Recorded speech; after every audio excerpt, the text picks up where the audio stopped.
ትኩስ ነገር አብርሽና ሄርሜላ ዛሬም እየተሳሳሙ እየተቃቀፉ ዛሬም መተዋል ማለት ነው። ላይክ ሼር እያደረጋችሁ ቤተሰብዬ የምናየው የምንሰማው በጣም ከባድ ነገር ቢሆንም ግን አብርሃምና ሄርሜላ ልክ እንደ ማስቲሽ አንላቀቅም ብለው አገሩን ጉድ እያስባሉ እንደሆነና ሄርሜላ ደግሞ የአብርሃምን ጉንጭ ስማ ስማ እየነፋፋችሁ እንደሆነ ቢሰማም ግን ሩታዬ ተይ ይሄ ነገር ተይ ይቅርታ ተባባሉና ተመላለሱ ነው የምለው ማለት ነው። ሄርሜላ ይችን አጋጣሚ አግኝታ አበባ እየሰጠኝ ደሞ ዛሬ መታለች ማለት ነው።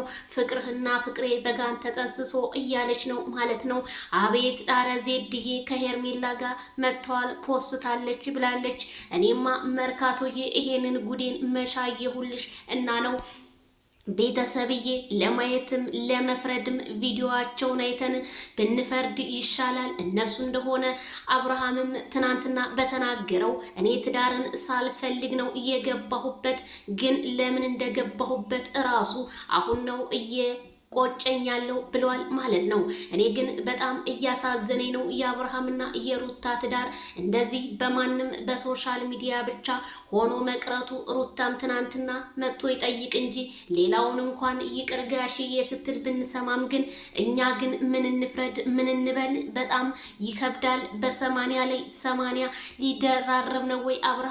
ወይስ እንዴት ልታረግ ነው? እኔ ይሄ ብቻ ነው የገረመኝ። የሰው ልጅ ይዋደዳል ይለያያል ግን ለምን የሚባለው እንዲሁም ኮሜንታተሮች ልባቸው ተሰብሮ መቅረቱ በጣም ያሳዝናል። ምክንያቱም በአሁን ሰዓት ማንንም አንሰማም ማንንም አናይም ብለው ሄርሜላ ደግሞ ያበጠው ይፈንዳ የታማሁበትንማ ስሜ መጨረስ አለብኝ ብላ አቶ ሄርሜላ ተብየዋ እንግዲህ ቂጧን እያገላበጠች አብርሃምን እንደፈለኩኝ እስማለሁ ምን ታመጣላችሁ እናንተ መሳደብ እንጂ የምታውቁት እኔ ደግሞ የተግባር ሰው ነኝ ስትል ተሰማ።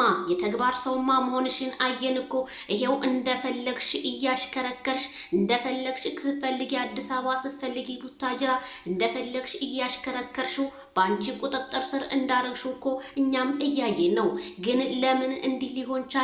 አብርሃምዬስ ለምን በአንዳንድ ዩቲዩበሮችና በአንዳንድ ጓደኞቹ አብርሃም ትዳሩን እንደዚህ ማረጉ ግን በጣም ልብ ሰባሪ ነው።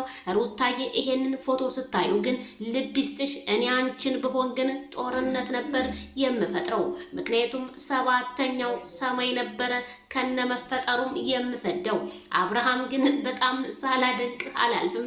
የሚዲያው አቃጣይ የሚዲያው መሪ ብያለሁ ቤተሰብዬ። ላይክ